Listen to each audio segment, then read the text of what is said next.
British bookmakers. Magical's been nibbled at, Hunting Horn's been nibbled at, Kew Gardens is well supported, and Valgeist as well, with Enable trading at between 10 to 11 and 11 to 10, depending on which British bookmaker you actually go to. So those are the fancied runners as far as the bookmakers are concerned here. John Gosden made an interesting point, saying that Aidan's got two St Ledger winners in there, so he's not going to want the race to be a hack around. So, Jason, can you see a Brig O'Brien contingent going forward? I think they'll definitely have Nelson will be out there bowling along. He's going to make this a real end-to-end gallop. Just looking back at that clip of Sea of Class, for me, Coronet was too close to Sea of Car. And of course, it's worth remembering that John Gosden trains Coronet. He must have a pretty good idea of how much better Enable is than Coronet. Indeed, in the Auctionex last year, we saw just how much better. A race so full of history. The Arc back at Paris-Longchamp. And are we about to see history with Enable? Richard Hoyles out in Paris has the call on the 2018 Arc. Yeah, thanks, Ed. Anticipation. You can cut it with a knife. Everyone poised to try and get the best vantage point possible to cheer their fancy, whether it be Enable, whether it be Defoe, who's just gone forward. We're still waiting for a couple. There is the French Derby winner, Study of Man for Stéphane Pasquier, but how the French could do with a star establishing him or herself in their ranks at the moment.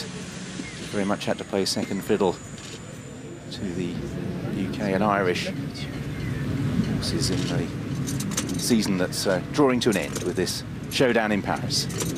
About to move forward is Study of Man, and that will just leave us, I think, with the grey way to Paris to move forward for the Qatar Prix de l'Arc de Triomphe, 1.5 miles, 19 runners, all in the stalls. Hope to high, one it will be realised. They leave the stalls and Sea of Class immediately grabs hold. James Doyle takes the horse towards the back of the field as early on Nelson cuts out the early pace in company with the Japanese raider Clincher. Patas Coy and Capri also racing in a handy position. Defoe, Andrea Azzini is adopting the Frankie Dettori Golden Horn tactics and staying solo out wide at the moment.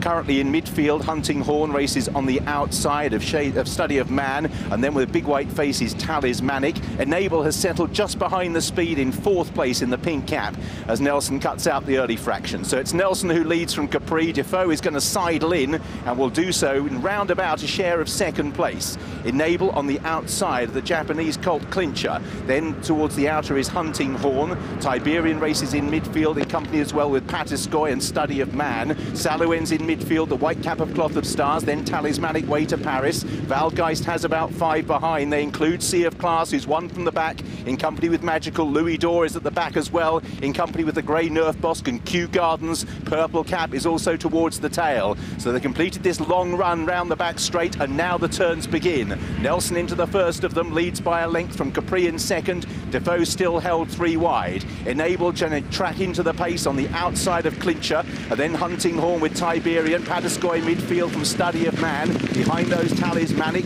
way to Paris on the inside. Valgeist next, Nerf Bosk 5 from the tail with Kew Gardens, and still 2 from the back is Sea of Class. Nelson is upping the ante here. Capri 2 lengths back. Defoe, Enable still poised. Frankie Dettori sitting quietly in a share of 3rd place. Then behind these is Clincher, not much room for Patiscoy. Then Hunting Horn as Nelson has really set the race alight down the full straight. Leads from Capri, Enable still travels strongly. Sea of Class is a long, long way back. Oh, 2 from the back, full of horse, but where will he go? Up the rail goes Nelson, leads from Capri. Frankie Dettori and Enable are poised. The lady in waiting as they head towards the 2 furlong and 400 metre mark.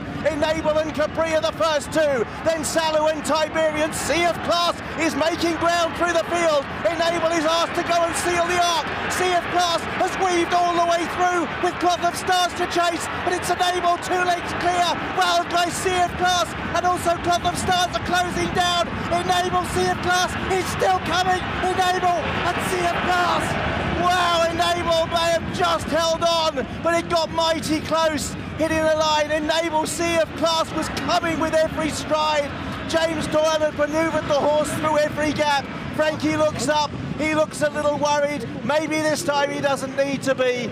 Enable being closed on by Sea of Class. There wasn't much left at the line.